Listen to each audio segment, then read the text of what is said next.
একটা তৃণভূমিতে পিঁপড়ে আর ফড়িং বাস করত। সারাদিন পিঁপড়েরা কঠিন পরিশ্রম করে দূরের চাষিদের জমি থেকে গমের শস্যদানা সংগ্রহ করে আনত।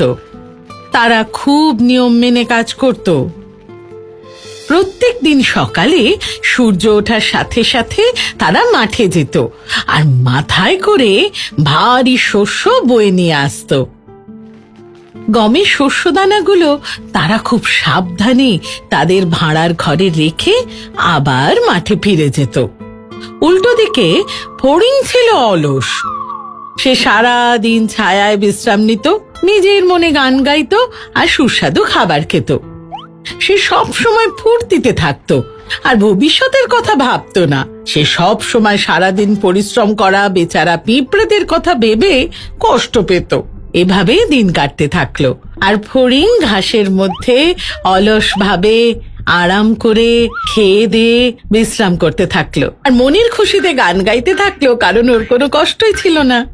কিন্তু উল্টো দিকে পিঁপড়েরা অনেক পরিশ্রম করে শস্যদানাগুলো তাদের বাসায় বয়ে নিয়ে আসতো।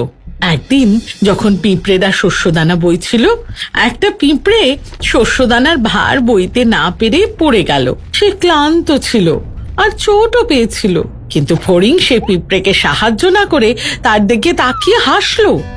তখন পিঁপড়েটা বলল, শ্রীমান ফড়িং, তুমি দয়া করে এই শস্যদানাটা আমার বাসায় দিয়ে আসতে পারবে?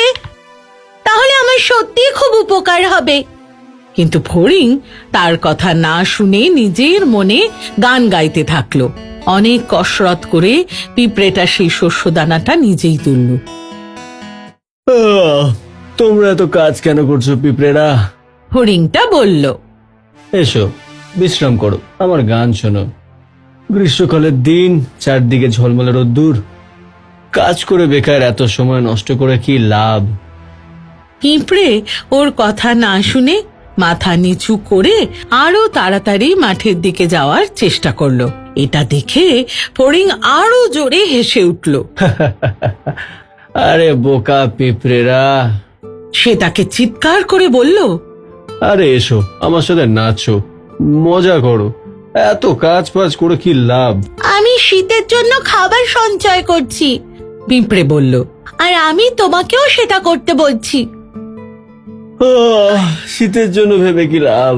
ফড়িংটা বলল, আরে এখন তো খাবার অনেক আছে, আর শীতকালের খাবার জোগাড় করার জন্য অনেক সময় আছে।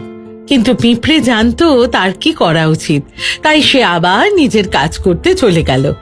আর ফড়িং তৃণভূমিতে লাফিয়ে লাফিয়ে মনের খুশিতে গাইতে আর নাচতে থাকলো। এটা আগামী অনেক দিন চলল।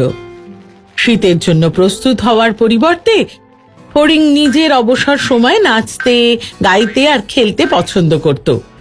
সে বুঝতে পারেনি যে এই সুন্দর গ্রীষ্মকাল সারা জীবন থাকবে না, আর কিছুদিনের মধ্যেই বর্ষা আর শীতকাল আসবে।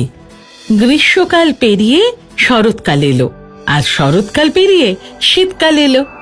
সূর্য প্রায় দেখাই যেত না, আর দিন ছোট হতে থাকলো, আর রাত অনেক বড় হতে শুরু করলো।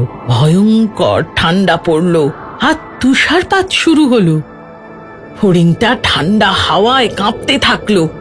সে শুকনো পাতা দিয়ে নিজেকে ঢাকা দেওয়ার চেষ্টা করলো,